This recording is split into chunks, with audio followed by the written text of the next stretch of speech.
Hey there, fellow travelers. It's Matt from William Henry one more time. Week 8 or 9. It's getting hard to keep track of shelter in place, at least here on the West Coast. I hope you're well. And for this weekly installment, I thought I would talk about one of the decorative metal techniques that we use, um, where it's from, why we use it, a little backstory. So, in my youth, I spent about 2.5 months on 3 or 4 separate trips traveling in India, which is an extraordinary country. It almost feels like you're not in a new country, you're on a new planet. Um, it's a spectacular place, and as I traveled around, I saw a decorative metal technique where sterling silver, sometimes gold, was inlaid into old antique blades, and I admired it. I didn't know what it was called, I didn't know how it was done, and I mostly saw it on antiques. But it made an impression in my early days. So, fast forward to William Henry, I saw a belt buckle. An early William Henry, I saw a belt buckle that somebody else had made that had this decorative technique of inlaid gold into steel. And it was new, it was not made 100 years ago. So it took some tracking and doing, but I figured out who'd made it and made the connections and made the connections and eventually found a shop in India still doing this sort of heritage technique. It is called Koftgari, and it is the process of inlaying truly precious soft metals, sterling silver and gold, into steel. It's gorgeous. Hopefully, we're going to be able to roll some slides of William Henry's work with Koftgari. But that was about 20 years ago.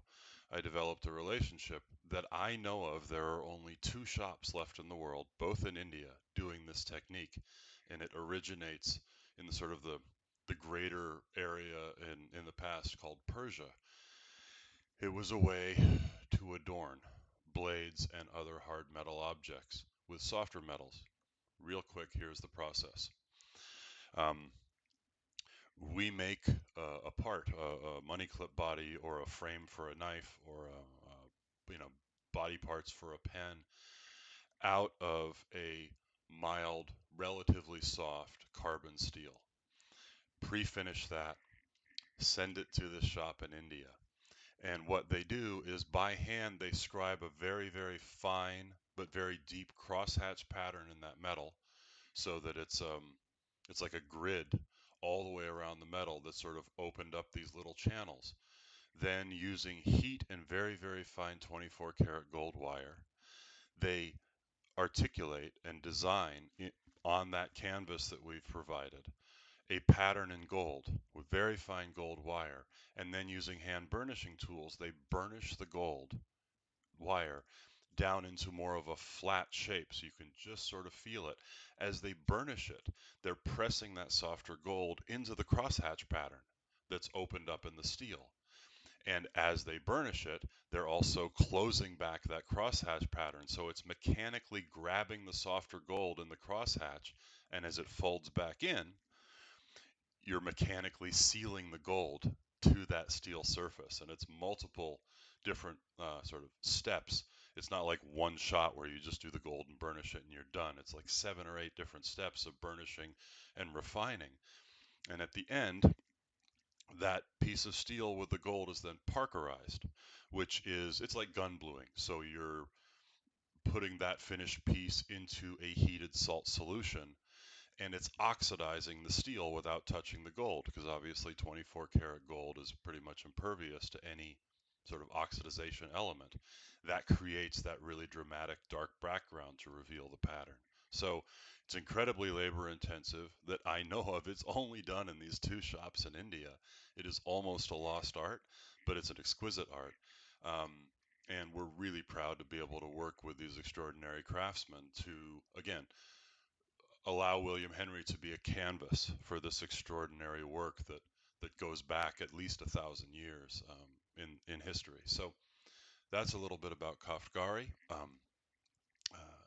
a little bit more about the process, and a little bit more about the where and why of the combined sort of William Henry global dance, whether it's in the shop in Oregon or up the street in Newburgh, or in Portland, or in Florida, or in North Carolina, or in India, or anywhere else, wherever that amazing work happens, can happen, and we can bring it to you. That's what we're going to do. So, thank you for listening.